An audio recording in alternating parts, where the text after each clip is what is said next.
যার 1 লক্ষ টাকা আছে তার উপরে জাকাত ফরজ। এই 1 লক্ষ টাকা যার 1 বছর ধরে তার কাছে পড়ে থাকবে তার উপরে জাকাত দেওয়া ফরজ। আর জাকাত লাখে কত টাকা অনেকে প্রশ্ন করে। 1 লক্ষ টাকায় 2.5% জাকাত দিতে হবে। 2.5% কত? 2,500 টাকা, 2,500 টাকা, 2.5%। তাহলে যাদের 4 লক্ষ টাকা আছে সে কত টাকা দিবে? 10,000 টাকা দিবে।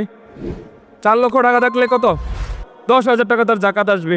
আচ্ছা, জাকাতের সিস্টেমটা আমি কিছু কিছু জায়গায় একটা জাকাতের সিস্টেম দেখে একটু শখ খেয়েছি, মানে খুবই সুন্দর বা আমার একটু ভালো লাগছে। আমি আপনাদেরকে এই জিনিসটা একটু পরামর্শ দিচ্ছি আর কি। এটা একান্ত আপনাদের বিষয় যে করবেন কিনা, যে জাকাতটা এমনভাবে দেওয়া মানে দিলে কেমন হয়।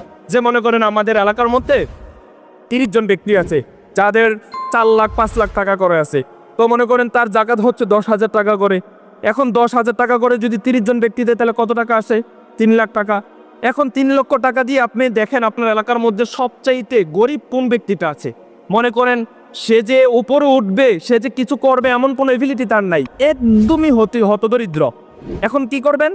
তার ঘরের মধ্যে যদি মানে কাজকর্ম করার মতো কোনো উপযুক্ত ছেলে থাকে, হয়তো তাকে বিদেশে পাঠিয়ে দিতে পারেন, বা এই টাকাটা দিয়ে তাকে একটা গাড়ি কিনে দেন, বা তাকে একটা দোকান মানে একটা দোকান দিয়ে দেন, একটা ব্যবসা ধরিয়ে দেন। তাতে কি হবে? দেখবেন এই ছেলেটা বা এই লোকটা যখন গাড়ি চালাবে বা ব্যবসা করবে বা বিদেশে যাবে, পরবর্তী বছরে সে আরেকজনকে জাকাত দিবে।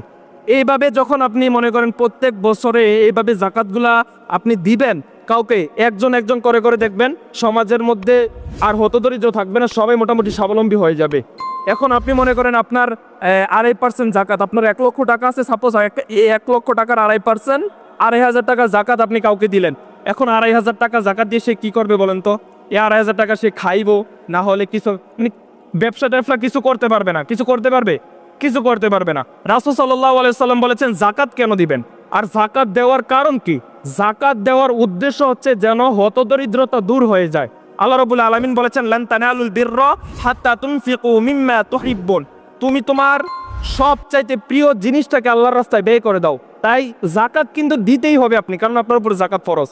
আমরা অনেকে কি করি জানেন? জাকাতের সময় লুঙ্গি দেই, শাড়ি দেই, আছে না শাড়ি লুঙ্গি, তার দামি দামি লুঙ্গি না, এমন এমন লুঙ্গি একবার পরার পরে এই লুঙ্গি আর পরা যায় না, এমন লুঙ্গি দেয়। আর শাড়ি মাশাআল্লাহ, এই শাড়ি একবার ধুইলে এটা কি শাড়ি না কাগজ, এটা আল্লাহ সুবহানাহু ওয়া তাআলা জানে। কিছু কিছু দোকানের সামনে দেখুন সাইনবোর্ড লাগিয়ে রাখে যে এই দোকানের মধ্যে শাড়ি লুঙ্গি পাওয়া যায়, কিন্তু কিছু কিছু দোকানে দেখুন আপনি মার্কেটে গেলে এগুলো করবেন না। শাড়ি লুঙ্গি দেওয়ার কথা আপনাকে কে বলেছে? আপনি শাড়ি লুঙ্গি কেন দেন? আপনার জাকাত পরে করেন, যেটা হচ্ছে আপনি ওইটা দিয়ে দেন। আপনি শাড়ি লুঙ্গি দিচ্ছেন, এদিক দিয়ে ভিডিও হচ্ছে, ওইদিক দিয়ে ভিডিও হচ্ছে, আপনি জাকাত দিচ্ছেন, সবাই দেখছে, তো কি হচ্ছে? লাভ হচ্ছে কি? আপনি ফাও এই টাকাটা না দিয়ে আপনি এর কাছে রেখে দেন, এটা আরও ভালো। আমি বলছি মানে এই শাড়ি লুঙ্গি না দিয়ে টাকাটা আপনার কাছে রেখে দেন। আর আমি আপনাকে যেটা বললাম ভাই, যদি পারেন একটু বিবেচনা করে দেখবেন, জাকাত যেহেতু দিবেনই, এইভাবে জাকাতের সিস্টেমটা করেন যে আপনার ভাগের যে টাকাটা, এই টাকাটা একত্রে করে সবাই, যতজন জাকাত দেওয়ার আছে সবার টাকাটা একত্রে করে সমাজের মধ্যে এরকম 1-2টা লোক দেখেন যে সবচাইতে নিম্ন শ্রেণীর লোকটা আছে, তাকে একটা ব্যবস্থা করে দেন। তাকে একটা অটো কিনে দেন, 1-1.5 লাখ টাকা যাবে, একটা অটো কিনে দেন। বা তাকে একটা দোকান দিয়ে দেন, ছোটোখাটো একটা দোকান দিয়ে দেন, হ্যাঁ। বা তাকে বিদেশে পাঠাতে পারেন, মানে একটা ব্যবস্থা তাকে করে দেন যেন সে দাঁড়াতে পারে, কিছু একটা করতে পারে। দেখবেন পরবর্তী বছরে সে অন্যজনকে জাকাত দিতে পারবে।